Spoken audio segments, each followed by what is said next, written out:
ನನಗೆ 26 ವಯಸ್ಸು. ನಾನು ಬೇರೆ ಮದುವೆ ಮಾಡ್ಕೋಬೇಕಂತ ಆಸೆ ಇತ್ತು, ಆದ್ರೆ ಮಾಡ್ಕೊಳ್ಳಿಲ್ಲ. ಯಾಕೆ ಬಂದಕ್ಕೆ ನೀನು ಹೆಂಗೆ ನೋಡ್ಕೋತಾಳೋ ಅನ್ನೋದು ನನಗೂ ಚಿಂತೆ.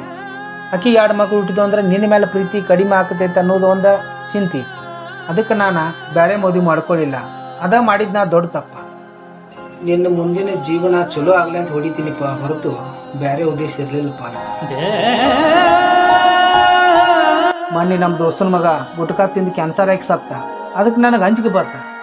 ನೀನು ಎಲ್ಲಾರ ಕಲ್ತಿ ಅಂತೇಳಿ ನಿನಗೆ ಅಡಿಕೆ ಚೀಟಿ ತಿನ್ನಾಕು ಕೊಡ್ತಿರ್ಕಿಲ್ಲ. ಆ ಮಾಡಿದ್ನ ತಪ್ಪ. ಮೊನ್ನೆ ಒಂದು ಹುಡುಗಿ ಲಪಡ ಮಾಡಿದ್ದಕ್ಕೆ ಹುಡುಗನ ಬಡದು ಹೋಗಿದ್ರ.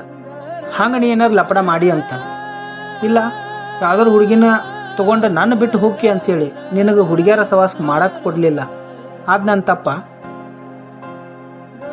ಅಲ್ಲಿ ಆಕ್ಸಿಡೆಂಟಾ, ಇಲ್ಲಿ ಆಕ್ಸಿಡೆಂಟಾ, ಅಲ್ಲಿ ಬಿದ್ದರು ಇಲ್ಲಿ ಬಿದ್ದರು, ದಿವಸ ಹರಿದ ಹುಡುಗರ ಹೆಣ್ಣುಗಳು ನೋಡಿ ನಮಗೆ ತಲೆ ಕೆಡ್ತಾವಪ್ಪ. ಅದಕ್ಕೆ ನೀ ಏನಾರು ಮಾಡ್ಕೊಂಡೆ ಅಂತೇಳಿ ನಿನಗೆ ಗಾಡಿ ಸವಾಸಕ್ಕೂ ನಾನು ಹೋಗಾಕ ಕೊಡ್ತಿರ್ಕಿಲ್ಲ, ಗಾಡಿನೂ ಕೊಡ್ತಿರ್ಕಿಲ್ಲ. ಇದು ಮಾಡಿದ್ನ ತಪ್ಪ. ನಿನಗೆ ರಿಕ್ನಾಗಿಟ್ಟ ನಾ ಚೇನಿ ಮಾಡ್ತಿರ್ಬೇಕಂತ ನೀ ತಿಳ್ಕೊಂಡಿರ್ಬೋದು. ಒಂದು ನಿಮಿಷ ಇಲ್ಲ,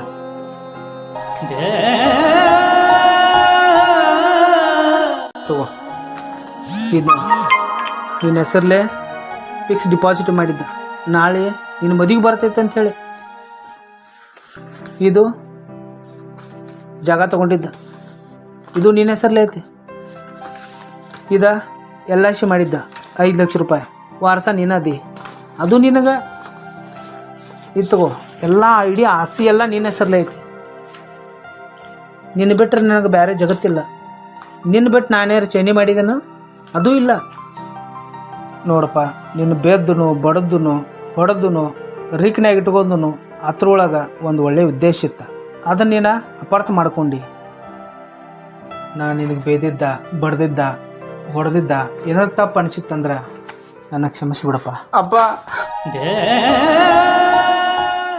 ಯಪ್ಪ ನೀ ಎಲ್ಲ ಮಾತಾಡಕ್ಕೆ ಹೋಗ್ಬೇಡಪ್ಪ. ನಾವು ಕುಡಿಬೇಕಂತ ಏನು ಶೇರಿ ಕುಡಿಲಿಲ್ಲ. ಹಂಗೆ ದೋಸ್ತರ ಮಾತು ಕೇಳಿ ಸ್ವಲ್ಪ ಶೇರಿ ಕುಡಿದ್ನಪ್ಪ. ನನಗೆ ರೊಕ್ಕ ಆಸ್ತಿ ಗಿಸ್ತಿ ಏನೂ ಬೇಡಪ್ಪ. ನಮ್ಮ ಮುದ್ದಮ್ ಚೂಚಿ ಮಾತಾಡ್ಬೇಕಂತ ಏನು ಹಂಗೆ ಮಾತಾಡಲಿಲ್ಲಪ್ಪ.